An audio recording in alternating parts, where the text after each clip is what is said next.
Hello دوستو، یہ ہے آزاد مفکر۔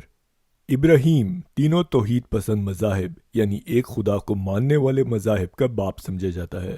یہودیت، جوڈیزم، عیسائیت، کرسچینٹی اور اسلام۔ بائبل اور قرآن دونوں میں ابراہیم کو عقیدہ اور ایمان کا ایک مضبوط انسان قرار دیا گیا ہے جو صرف ایک خدا پر یقین رکھتا ہے، اور اسی لیے خدا اس سے محبت کرتا ہے۔ اور قرآن نے ابراہیم کو اللہ کا دوست کا خطاب دیا ہے، یعنی ابراہیم کو ایک بہت انوکھا درجہ دیا گیا ہے۔ اس ویڈیو میں ہم ابراہیم کی تاریخیت یعنی ہسٹوریسٹی پر گفتگو نہیں کریں گے، لیکن بہت سارے قابل احترام ہسٹورینز اور آثار قدیمہ کے ماہرین یعنی آرکیالوجسٹ ابراہیم کی کہانی کو افسانہ سمجھتے ہیں، یعنی کہ وہ اس کہانی کو تاریخی نہیں سمجھتے۔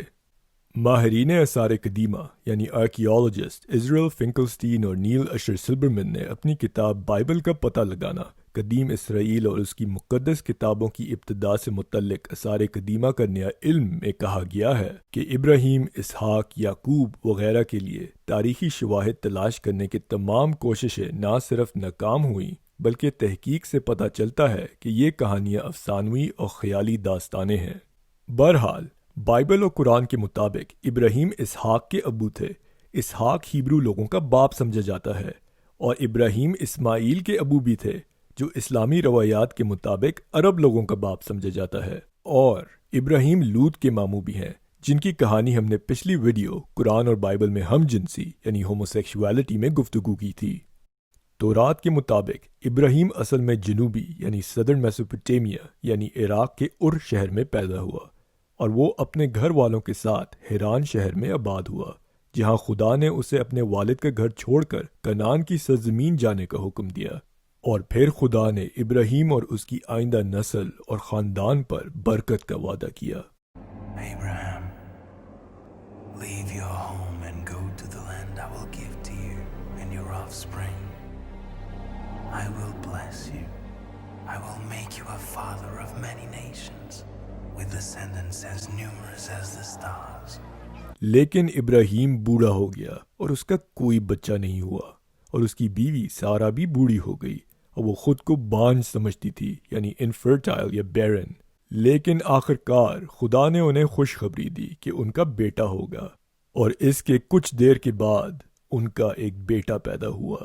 ابراہیم اور اس کی بیوی خدا کے شکر گزار ہوئے کہ انہیں اتنی بوڑھی عمر میں ایک بیٹا دیا، اور فطرتی طور پر یہ اکلوتا بیٹا ابراہیم کے لیے قیمتی اور بہت پیارا تھا۔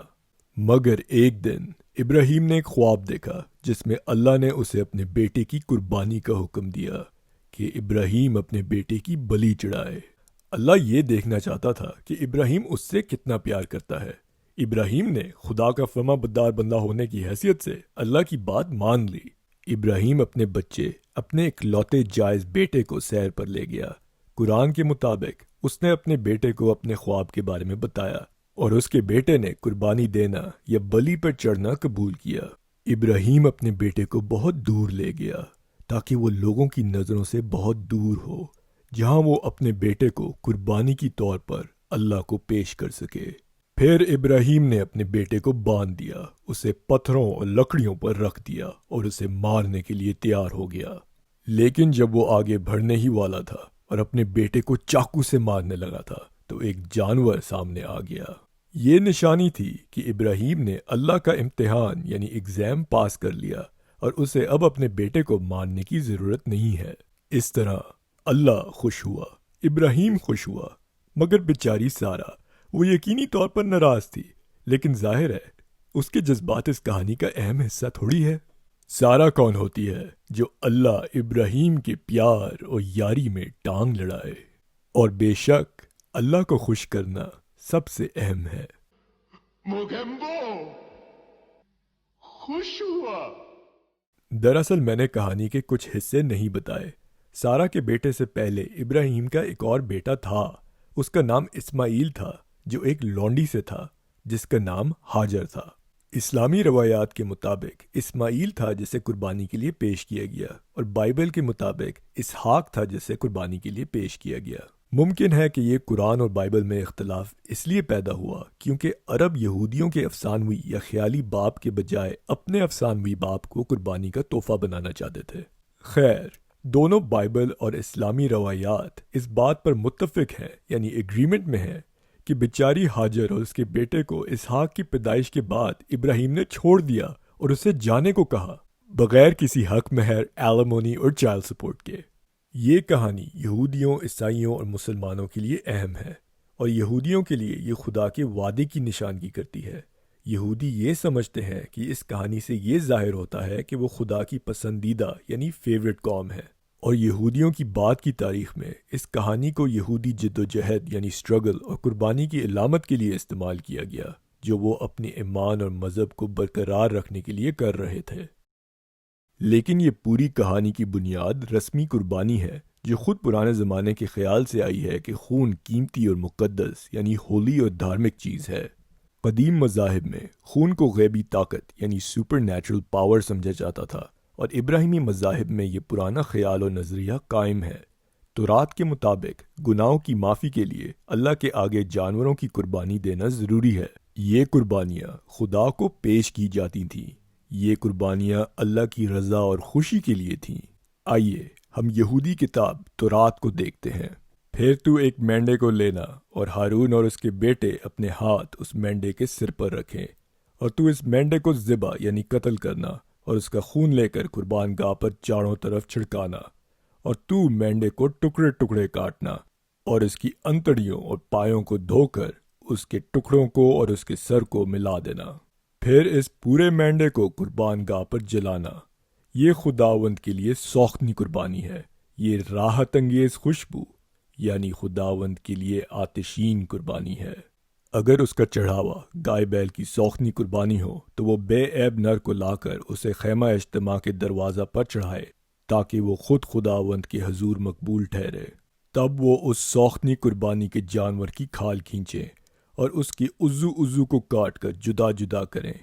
پھر ہارون کاہن کے بیٹے مذبح پر آگ رکھیں اور آگ پر لکڑیاں ترتیب سے چن دیں، اور ہارون کے بیٹے جو کاہن ہیں اس کے اعضاء کو اور سر کو اور چربی کو ان لکڑیوں پر جو مذبح کی آگ پر ہوں گی ترتیب سے رکھ دیں، لیکن وہ اس کی انتڑیوں اور پایوں کو پانی سے دھو لیں۔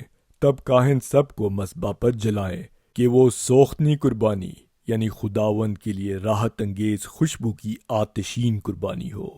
اور 8ویں روز 2 کمڑیاں یا کبوتر کے 2 بچے خیمہ اجتماع کے دروازہ پر کاہن کے پاس لائیں، اور کاہن ایک کو خطا کی قربانی کے لیے اور دوسرے کو سوختنی قربانی کے لیے گزارنے اور اس کے لیے کفارہ دے، اور وہ خداوند کے حضور اپنا چڑھاوا چڑھائیں، یعنی سوختنی قربانی کے لیے ایک بے عیب یکسالہ نر برہ، اور خطا کی قربانی کے لیے ایک بے عیب یکسالہ مادہ برہ، اور سلامتی کی قربانی کے لیے ایک بے عیب مینڈا، اور ایک بکرا خطا کی قربانی کے لیے ہو تاکہ تمہارے واسطے کفارہ دیا جائے۔ نئے چاند کی سوختنی قربانی اور اس کی نظر کی قربانی، اور دائمی سوختنی قربانی اور اس کی نظر کی قربانی، اور ان کی تپاونوں کے علاوہ جو اپنے اپنے آئین کے مطابق گزارنے جائیں گے، یہ بھی راحت انگیز خوشبو کی آتشین قربانی کی طور پر خداوند کے حضور چڑھائے جائیں۔ یہودیوں کے علاوہ عیسائیوں کے لیے ابراہیم کی کہانی کو عیسیٰ یعنی جیزس کی قربانی اور موت کی علامت یعنی سمبولک فور شیڈوئنگ کے لیے استعمال کیا جاتا ہے۔ انجیل یعنی گاسپلز کے مطابق عیسیٰ یعنی جیزس ایک بے گناہ اور پاک آدمی تھا، خدا کا بیٹا تھا، لیکن خدا دنیا سے اتنا پیار اور محبت کرتا تھا کہ اس نے انسانیت کے گناہوں کو بخشنے کے لیے اپنا اکلوتا بیٹا کو قربان کر دیا، اور جو بھی اس قربانی کو مانے گا اور اس پر یقین کرے گا وہ بخش دیا جائے گا، معاف کر دیا جائے گا اور جنت جائے گا، جیسے گاسپل آف جان باب 3 یعنی چیپٹر 3 آیت 16 یعنی ورس 16 میں لکھا ہے۔ بالکل اسی طرح کہانی میں ابراہیم خدا کو اپنا پاک بے گناہ بیٹے کو قربانی کے لیے دے رہا ہے، اور تو اور گاسپل میں میمنے کو مسیح کی قربانی کی علامت یعنی سمبلزم کی طور پر استعمال کیا گیا ہے۔ عیسیٰ یعنی جیزس کو بائبل میں خدا کی قربانی کا میمنا کی طور پر پیش کیا گیا ہے، گاسپل آف جان باب 1 آیت 29۔ تو اس سے یہ ظاہر ہوتا ہے کہ پورا عیسائی یعنی کرسچن مذہب رسمی قربانی کے نظریے پر کھڑا ہے۔ عیسائیت اس قدیم نظریے پر مبنی ہے کہ خون میں مقدس طاقت ہے اور اس کی آسمانی یا خدائی اہمیت ہے۔ مثال کے طور پر آج بھی کیتھولک لوگ لال شراب یعنی ریڈ وائن پیتے ہیں، یہ سمجھتے ہوئے کہ وہ جیزس کا خون ہے، اور وہ یہ سوچ کر روٹی کھاتے ہیں کہ یہ جیزس کا جسم ہے۔ خیر، کیٹو ڈائٹ کرنے والے لوگ اس دعوے کو بالکل نہیں مانیں گے۔ اور عید الاضحیٰ کے موقع پر مسلمان جانوروں کی بڑی تعداد کو قتل کرتے ہیں صرف ابراہیم کی نقل کرنے کے لیے۔ یہ روایت حج کے اختتام پر ہوتی ہے۔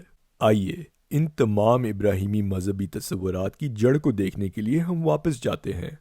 ان تمام ابراہیمی مذاہب کی مشترکہ جڑ یعنی کامن روٹ ایک ایسے باپ کی کہانی ہے جس نے ایک خواب دیکھا کہ وہ اپنے بیٹے کو جان سے مار دے۔ اس نے ایسی آوازیں سنی جو اسے اپنے بیٹے کو قربان کرنے کا حکم دے رہی تھیں، اور وہ اپنی سوچ اور اپنے ارادے کو اپنے دل میں کر بیٹھا، چاہے اس کا عمل وقت سے پہلے ہی روک دیا گیا تھا۔ ذرا تصور کریں کہ آپ عدالت میں بیٹھے ہیں اور ایک شخص جس نے اپنے بیٹے کا قتل کیا تھا جج سے کہتا ہے، خدا نے مجھے خواب میں بتایا تھا کہ میں خدا سے اپنی محبت ثابت کرنے کے لیے اپنے بیٹے کو مار دوں۔ کیا آج کل کی کوئی عدالت ایسے شخص کو معاف کرے گی؟ کیا آپ کو اس کے عمل سے ہمدردی ہونی چاہیے؟ کوئی یہ سوچے گا کہ یہ شخص ذہنی مریض یعنی سائیکیاٹرک پیشنٹ ہے اور اسے پوری نفسیاتی تشخیص یعنی سائیکیاٹرک ایویلیویشن اور مشاورت یعنی کاؤنسلنگ حاصل کرنی چاہیے، اور اسے دوائیاں بھی لینی چاہیے۔ اگر ابراہیم تاریخی یعنی ہسٹوریکل تھا تو وہ یقیناً وہمی خیالات میں مبتلا تھا، یعنی وہ دھوکہ دہی کی بیماری یا فریباتی بیماری یعنی ڈیلوژنل ڈس آرڈر کا مریض تھا۔ سائیکائٹری کی کتاب DSM-5 The Diagnostic and Statistical Manual of Mental Disorders جو امریکن سائیکائٹری ایسوسی ایشن نے لکھی ہے، میں ڈیلوژنل ڈس آرڈر کا تازہ ترین تشخیصی معیار یعنی ڈائگنوسٹک کرائٹیریا کا تذکرہ کیا گیا ہے۔ ڈیلوژنل ڈس آرڈرز کچھ ایسے خیالات کے عقیدے پر مشتمل ہوتے ہیں جو جھوٹے ہیں، لیکن متاثرہ شخص کے ذہن میں یہ بس جاتے ہیں گویا وہ سچے ہیں۔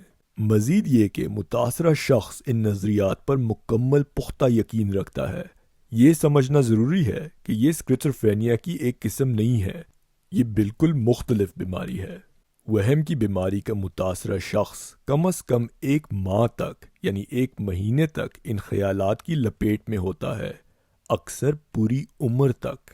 فریبی خیالات یعنی ڈیلوژنل تھاٹس عجیب و غریب ہو سکتے ہیں، جیسے جادوئی قوتوں کے خیالات، ایلین ابڈکشنز وغیرہ وغیرہ، اور فریبی خیالات یعنی ڈیلوژنل تھاٹس عام اور معمولی بھی لگ سکتے ہیں۔ مثال کے طور پر جیسے یہ سوچنا کہ آپ کی بیوی آپ کو دھوکہ دے رہی ہے اور کسی اور سے محبت کرتی ہے، اور کہ آپ کو کوئی کیمرہ سے دیکھ رہا ہے۔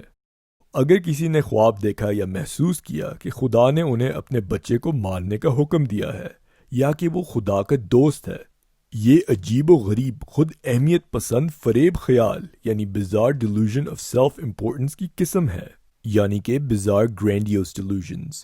خود اہمیت کے یہ فریبی خیالات نرگسیت یعنی نارسسزم سے ملتے جلتے ہیں۔ یہ شخص ابراہیم محسوس کرتا ہے کہ اسے کائنات کے خالق کی طرف سے خصوصی توجہ حاصل ہے، اسے لگتا ہے کہ وہ خدا کا پسندیدہ شخص ہے، اور اس کی وجہ سے اسے اپنے آپ کو اچھا ثابت کرنے کے لیے خدا کے امتحان پاس کرنے پڑتے ہیں، چاہے اس سے دوسروں کو بے حد تکلیف پہنچے۔ وہ اپنی ذاتی فائدوں کے لیے دوسروں کے دکھوں کو پوری طور پر نظر انداز کرتا ہے۔ اور نرگسیت پسند شخصیت یعنی نارسسسٹک پرسنالٹی ڈس آرڈر ان لوگوں میں عام ہے جو نبی یا مذہبی رہنما ہونے کا دعویٰ کرتے ہیں۔ ابراہیم کی ممکنہ مختلف تشخیص یعنی ڈفرینشیل ڈائگنوسس یہ ہو سکتی ہے کہ جب اس نے اپنے بیٹے کو قتل کرنے کا فیصلہ کیا تو وہ ایک مختصر نفسیاتی واقعہ یعنی بریف سائیکوٹک ایپیسوڈ میں مبتلا ہو گیا۔ بریف سائیکوٹک ایپیسوڈ کو ڈائگنوز کرنے کا معیار یہ ہے کہ ایک شخص کم از کم 1 دن یا 1 مہینے سے بھی کم عرصے کے لیے فریب خیال یعنی ڈیلوژنل تھاٹس کا شکار ہو، پھر آخر کار یہ شخص بہتر ہو جاتا ہے۔ یہ اکثر نفسیاتی دباؤ یعنی سائیکولوجیکل سٹریسر یا ٹراما کے بعد ہوتا ہے، لیکن ان کے بغیر بھی ہو سکتا ہے۔ لیکن یہ تشخیص یا ڈائگنوسس ممکن نہیں ہے کیونکہ خدا کے ساتھ ابراہیم کا رشتہ اس کی زندگی کا پورا عرصہ تک رہا، اور اس کی وہمی سوچ بھی۔ ابراہیم کی وہمی اور ڈیلوژنل سوچ کے علاوہ وہ ایک انتہائی ناانصاف یعنی انجسٹ شخص تھا۔ اس نے ہاجر کو بیٹا دلوانے کے لیے استعمال کیا، لیکن جب اس کی بیوی سارہ نے اس کو ایک وارث دیا جس کو وہ جائز سمجھتا تھا، اس نے ہاجر اور اس کے بچے کو چھوڑ دیا۔ دوسروں کو صدمہ پہنچانے کے باوجود قرآن کے ذریعے ابراہیم کے تمام اعمال یعنی ایکشنز کو ذاتی قربانی یعنی سیلف سیکریفائس کے طور پر پیش کیا گیا ہے، اور بائبل میں اپنے بیٹے کی بلی چڑھانے کے ان اعمال کو تسلیم کیا گیا ہے، اور اسی وجہ سے اسے ایک بہت بڑا اور اعلیٰ مقام دیا گیا ہے۔ حالانکہ مسلمانوں کے برعکس کرسچنز اور یہودی نبیوں کو انسان کی بہترین مثال بنانے کی ضرورت نہیں رکھتے، لیکن پھر بھی کسی کو سوچنا چاہیے کہ خدا اتنے زہریلے اور اتنے خود پسند انسان سے کیوں جنونی محبت اور پیار کرتا ہے۔ جو آدمی جس کے جیسا کسی کو بننے کی کوشش ہی نہیں کرنی چاہیے، کیوں کوئی خدا ایسے بندے سے دوستی کرنا چاہتا ہے؟ تورات، انجیل، قرآن و حدیث کو پڑھنے کے بعد ابراہیمی مذاہب میں خون اور قربانی کے جنون کے بارے میں حیرت زدہ ہونا چاہیے۔ پرانے زمانے میں خون کو صرف زندگی کی طاقت ہی نہیں بلکہ خدائی توانائی اور قدرتی طاقت پر قابو پانے کا ایک ذریعہ سمجھا جاتا تھا۔ اب ہم جانتے ہیں کہ خون صرف plasma, red blood cells, platelets, immune cells اور مختلف دیگر پروٹینز کا ایک مجموعہ ہے۔ ہم اس کو کھو سکتے ہیں، ہم اسے حاصل کر سکتے ہیں، اور آپ کسی کو دے بھی سکتے ہیں۔ یہ آپ کے جسم میں آکسیجن پہنچاتا ہے، ہارمونوں کو تقسیم کرتا ہے اور زخموں کو ٹھیک کرنے میں حصہ لیتا ہے، وغیرہ وغیرہ۔ لیکن یہ آپ کی زندگی کو کسی بھی شکل میں تبدیل نہیں کر سکتا، اور نہ ہی یہ آپ کے اعمال سے آپ کو چھٹکارا دے سکتا ہے۔ یہ آپ کو آپ کے گناہوں سے نہیں بچائے گا، چاہے آپ جتنا بھی چاہیں۔ یہودی اور عیسائی یعنی کرسچنز خون کو کافی اہمیت دیتے ہیں، اس لیے کرسچنز کا پورا مذہب جیزس کی قربانی پر مبنی ہے۔ دلچسپ بات یہ ہے کہ ایک موقع پر قرآن میں ابراہیمی عقائد میں تبدیلی ظاہر ہوتی ہے۔ قرآن گناہوں کی معافی میں خون کی قدر کو کم کرتا ہے۔ اللہ تعالیٰ کو قربانیوں کا گوشت نہیں پہنچتا، نہ ہی ان کا خون، بلکہ اسے تمہارے دل کی پرہیزگاری پہنچتی ہے۔ جب انجیل اور تورات کا مقابلہ کیا جائے تو یقیناً یہ ایک بہت بڑی تبدیلی ہے۔ یہاں خون کو کم اہمیت حاصل ہے، لیکن جانوروں کی قربانی کرتے ہوئے فرما بردار ارادے، جذبات اور سوچ ہیں جسے قرآن اچھائی اور نیکی سمجھتا ہے۔ بہرحال، چاہے خون کا خود اسلام کے لحاظ سے کوئی خاص معنی نہیں ہے، لیکن جانوروں کی قربانی دینا نیکی سمجھا جاتا ہے، اور یہی وجہ ہے کہ اسلامی رسمی قربانی کو بہت سنجیدگی سے لیا جاتا ہے۔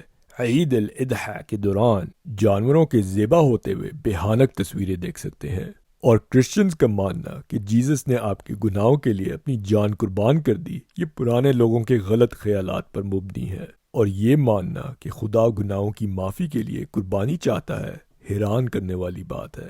آپ دماغی جمناسٹکس کر سکتے ہیں، مذہبی دلیل تلاش کر سکتے ہیں، یا دوبارہ کتابوں کی تشریح کر سکتے ہیں، لیکن عقلی اور سائنسی طور پر یہ عقائد بے بنیاد ہیں۔ ہم نے ابراہیم کو فریب خیالوں یعنی ڈیلوژنل تھاٹس میں مبتلا ایک پاگل آدمی کہا اور اس کے عقائد کو مسترد کر دیا، لیکن اگر وہ سچ کہہ رہا تھا تو کیا؟ اگر ابراہیم کا خدا حقیقی ہے تو پھر کیا ہوگا؟ تو پھر ایک ایسا خدا جو کسی کو اپنے بچے کی جان لینے پر مجبور کرتا ہے صرف اس لیے کہ وہ اپنی محبت ثابت کرے، ایسا خدا یقینی طور پر ایک درد پہنچانے والا، دکھ دینے والا ہے۔ ایسا خدا ایک انتہائی بری طاقت ہوگی۔ یہ ہے ابراہیم کا خدا۔ اسے یہودی رب یا یاوے کہتے ہیں، اسے عیسائی فادر یا پادرے کہتے ہیں، اسے مسلمان اللہ کہتے ہیں، اور یہ میرے احترام کے قابل نہیں ہے۔